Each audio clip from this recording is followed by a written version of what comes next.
Welcome to the final video in this series where we are going to go through the final stage of preparing this model for 3D printing, and we are also going to print it. So this is going to be good, going to be great. So what do we need to do? Well, we have exported in the previous video the models, both the hand and the stand, as STL files. Now, what we need to do is we need to fix the geometry, make sure it is fixed. And you might ask yourself or me, isn't the geometry already correct? Do we really need to do anything else? But yeah, it is correct, but we need to make sure that it is completely impeccable for 3D printing. It has to be completely free of any holes or any artifacts, any defects on the surface with vertices and edges, because otherwise it will not print correctly. It will be a mess if we don't fix it. And to do that, we are going into an application called Autodesk NetFab, which does exactly that. The whole application dedicated strictly to fixing models and preparing them for printing. But we are going to use it just for fixing. It can create supports also, but we are going to use a different application for this. And yeah. It used to be owned by Autodesk, because those guys, everything nowadays is owned by Autodesk, because they go around buying everybody. NetFab used to belong to someone else. Anyway, we are importing these STL files, and it is very quick process because we decimated the models. They are very, very lightweight. And right here, we are just going to do the fixing, the repair operation. And the reason we need it, by the way, check it out. The width is 126 millimeters, meaning that we are at the correct scale, which is super important. That is the main part. But the volume, it says not defined. That means that the geometry is actually broken. There is a hole somewhere. It does not recognize the surface, and we need to fix it.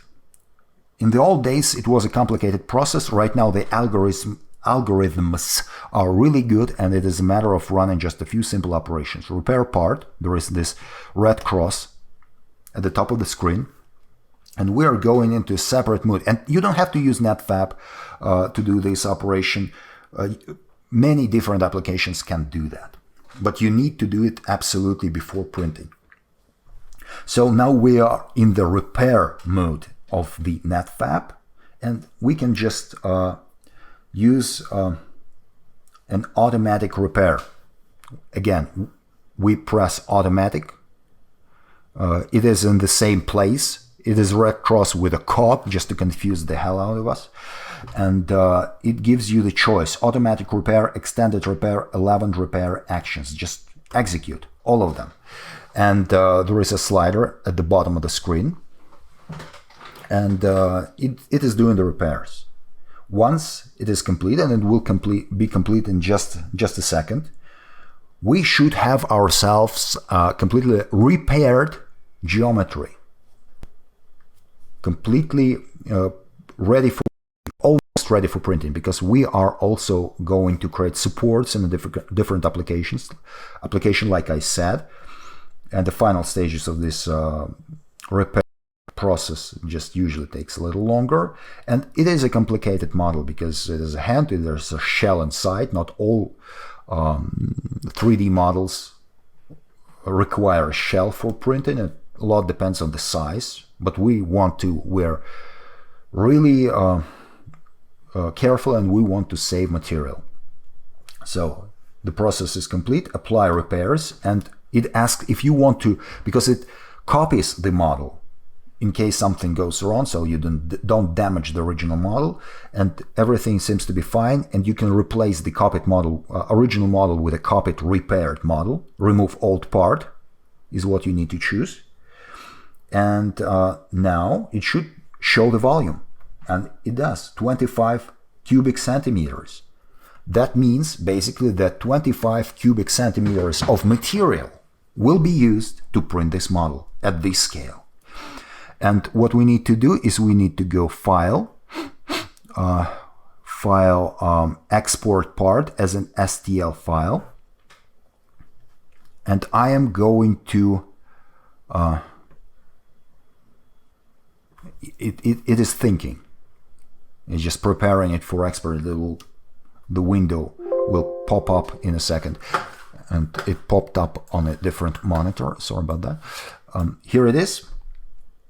I need to select where I need to store it, and I will just create an export folder inside the export folder. It has called it hand repaired. I like just to get rid of the brackets and the spaces, because it's a bad practice to have spaces in file names. I'll just call it print, all caps, and print, and I'm going to press OK. And it is exported. Now, I will just say file new, because discard changes, yes, because I also need to repair the stand. Here is the stand.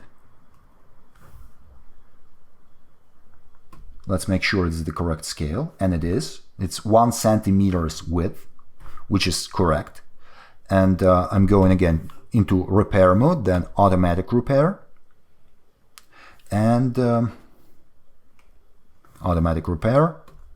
11 repair operation should go much faster this time, because this is much more simple model. The model is simpler, and just another second, and I will press apply repairs. I'm a little concerned that the shell of the stand is a little too thin, but apply repair, maybe it will be okay. Otherwise, I'll have to prepare it, go all over through the preparation steps for the stand if it doesn't print correctly. Remove the part and the old part, and we have the volume at 3 cubic centimeters. Export part. Here it is. Oh, hold on, I did something wrong. Export as an STL. Yeah, I've selected something different previously. Now I'm selecting the same folder, and I will call it stamped print, and I will press OK. So it is exported now. Now we are going into yet another application, which is called Chitubox 64. And now I am going to open the first model. And the first model will be the hand. Here it is. And yeah, it is positioned right here on the platform. Yeah, it's pretty big. Jesus, I'm not even sure that I can fit it on the platform. Well, that would be a disappointment, that all this preparation and I have made a mistake with scaling. Or maybe not. As you can see, I think it is okay. It fits on the platform, because that represents the platform of our printer, which is not very big, and I can position it any way I see fit, right? But of course it would be way better, and now we need to talk a little bit about how the printer works. It grows the model, because the model actually is grown like this, right? From the top, it grows downwards. So it's best to position the model like this, because that way there is no need to put lots of supports inside it. And I will also turn it around, I think, so it fits the platform better.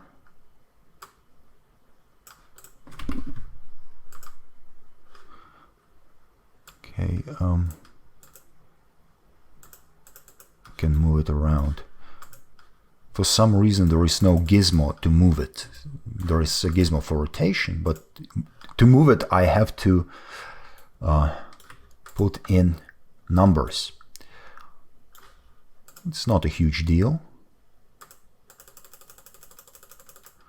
I'll just position it like this. And yeah, I think it is the best way to print it. And it is pretty large, the hand. If something goes wrong during the printing process, well, I will just lose lots of material.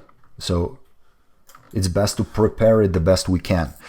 Now we are going to go into this this menu where we are going to generate the supports. There are lots of parameters here, but they are already adjusted in such a way that they will work with our printer.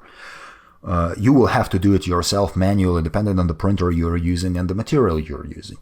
I'm going to use press platform, and it has created some of the supports, right? There are situations where I will put some of the supports inside as well, just here manually. Lots of work is done manually with support creation. The complicated parts are this, like this hanging finger here, right? Because and this one, because there is a cavity here. And again, it is a little hard to explain it in words. If you have any experience with 3D printing, you will right away understand what I mean. For now, just follow, just contemplate what I'm doing here. I have just paused the video and went to measure the height of the printing area, printing volume in the printer to make sure that we have enough space. And we do. We do have enough space, and I will remove the supports because I want to move the model upwards slightly.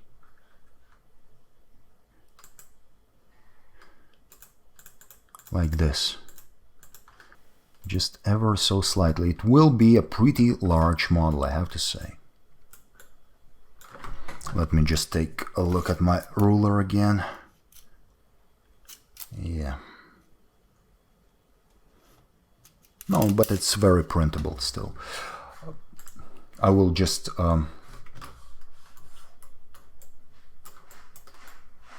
there is a gap here, that's fine. Create the supports, automatic supports again. And now I will, because previously there was no gap here.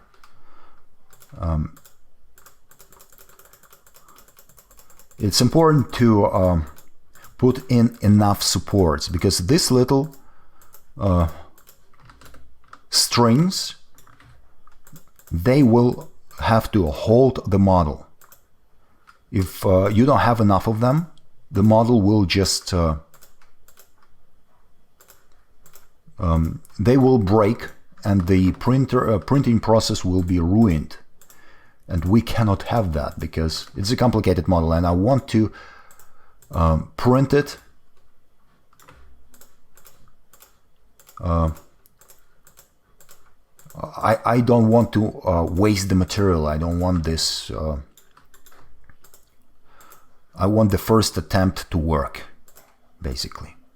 And you also have to be careful and place those supports, because you will have to remove them and apply certain polish the surface. I'm trying to place these supports in the areas where there are not too many details. Right?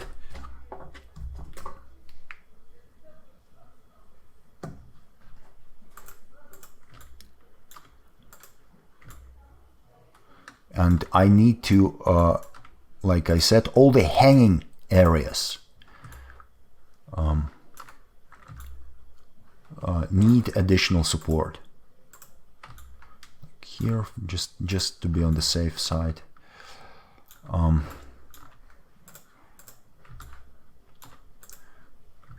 It did turn out to be a pretty interesting project, did it not? And yeah, I'm making sure I have enough of these supports. Sometimes you can create a lattice inside the model, but I don't think we need it here. Since everything is so rounded, it should work. I think it should work, but you never know 100% with these 3D printing things. It's pretty complicated process, and lots of the understanding, general understanding, comes from experience only. You cannot just theorize about it. So if you don't understand completely what I'm doing here and why I'm placing those things where I do, don't worry. It's you just need to tinker with your own printer if you have one. And I strongly recommend UV printer because it's the best. I don't even know why other types of printers exist. It's just everything is better with a UV printer. So I think we now have plenty of support for the model. All this material, all those supports will require also material, additional material, and you will throw it away later, but there is just no way around it. So now, when everything is done, for the most part,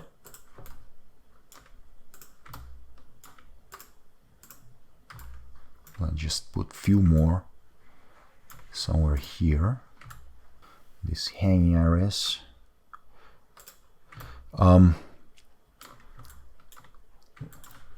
Like this. Now we need to go back to this section and slice with a menu with a cog and slice it into images basically. And it is the model is very high, so it will take a while slicing. Because it creates the model in layers, right? And basically what you have as the end result of all your modeling, all your scaling, preparation, decimation, etc., all these 3D graphics ends up being just an array of 2D rasterized images. You can think about it like pages of a book. If you sometimes people carve models out of books or out of stacks of paper, and this is the exact same thing, right?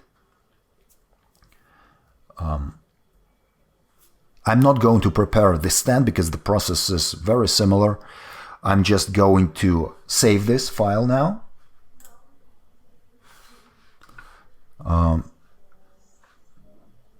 The saving process, by the way, takes even longer than the slicing process. And once it is done, we are going to place these files on a flash card, and we are going to feed it into the printer. We'll have to select the type of material. We have a bunch, which we are going to use. The color itself is not very important because because we are going to color the we'll use airbrush probably to color this model later, and the base color just doesn't has to be neutral, something that will not just something black, for instance, a little harder to paint, because the airbrushing colors paint can be a little transparent.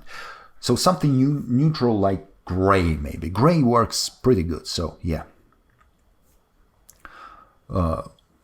It will continue saving the file, but this probably concludes this particular video, and see you next during the actual printing process, and you will see the result.